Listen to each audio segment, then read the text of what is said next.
Wow, we just wrapped up an inner circle call with my amazing clients, and it was a great call. So firstly, if you're watching on a replay, hit replay underneath in the comments or whatever you do, or if you're watching live, put live. So today was all about how the subconscious mind works. Now, we have a subconscious mind and it's extremely powerful. Through our subconscious mind is where we create, where we manifest, and the manifestation process is actually really simple, but unfortunately, it's been made to be so complicated. It's very listen, if I can master it, anybody can. There are exact processes around manifestation, and this is what we teach. So I've got James Allen's book here, As a Man Thinketh. It's a great book, and here I just want to read out a little paragraph. So effects of thought on circumstance. James says here, man's mind may be likened to a garden which may be intelligently cultivated or allowed to run wild. But whether cultivated or neglected, it must and will bring forth. If no useful seeds are put into it, then an abundance of useless weeds will fall therein and will continue to produce their kind. So whatever we plant into our subconscious mind, be it something that we want, something that we don't want, and it must manifest. It must show up into our physical experience.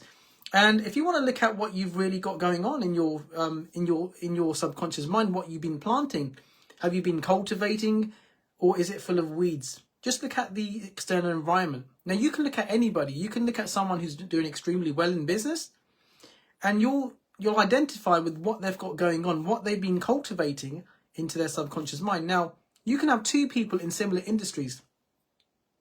Whilst one person does extremely well, hugely successful, they could be in the same location.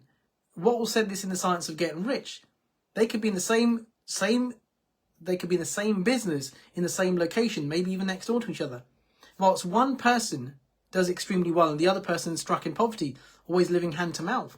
So the location's got nothing to do with it, right? So you can't say it's a location, that person's got a better location. If they're in the same location, and guess what? Industry, they can't blame industry. If they're both in the same industry, hey Amy, hope you're doing well. So if they're in the same industry, so it can't be the industry, okay? So we must accept that our manifestation in our physical world, our client attraction, our bank balance, how our business is running, is all directly proportionate to how we have been using our mind. We either have planted weeds in there, or we've cultivated like abundance in there, good thoughts. Now, all we've got to do is really learn how to master our thoughts, our conscious mind, our thinking mind. Now, there's two parts. Our conscious mind is where we think, where we create new ideas. Then we hand them over to our subconscious mind, what we're emotionally involved with. Now, if you're emotionally involved with abundance of lots of clients, successful business, guess what? Must be produced in your physical world. Abundance. Okay. Now, if you're strucken with poverty, if all you're emotionally involved with is, I can't do this, I can't do that, the money's not coming in, the client's not coming in, I've been stuck at this level, all you have is fear, doubt, worry that you've been planting into your subconscious. Guess what? That's all that can manifest. So today, we were talking about, we've got some soil there, right? Some soil. Now, I can plant whatever I wish to plant in that soil. It's likened to the subconscious mind, okay? We can plant whatever we want into the subconscious mind. But the problem is most people plant what they don't want. They're so conditioned to live from the outside. There's so much fear going on, especially nowadays, right? So much fear going on around the economy, around business, around money. And guess what? We get emotionally caught up in that. And we sink that into our subconscious mind. We get emotionally involved. And what happens is our energy, we are the center of energy. And that just simply expands and expands and expands. And infinite intelligence picks that up and gives us back exactly what we're sending out into the universe. So we want to really control what we take in from our environment, what we take in from our results. Now, if your results aren't positive, they're negative, and we're taking negative away from our results, guess what? We can only manifest more of what we're emotionally involved with if it's negative. Now, we can change it through the use of our conscious mind, our effective use of our conscious mind. Now, most people don't know how to use their mind. That's why they're always asking, what do you think I should do? People ain't taught how to make decisions. That's why most people have other people making their decisions for them.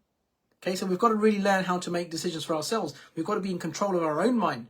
Don't need to worry about what anybody else is doing. We've just got to focus on ourselves, where we're going. Okay, get emotionally involved with the idea. Now, I've got a little exercise for you. I want you to write down what you are emotionally involved with 90% of the time. Now, is it Is it abundance? Is it success? Or is it fear, doubt, worry, anxiety? Write that down. Do this little exercise, and it's going to work wonders for you, because it will tell you where your attention is most of the time. Now, where your attention is most of the time is what you're going to be manifesting most of the time. Okay, so think about that. So I'll see you all real soon. Take care. Hi, Rita. Nice to see you.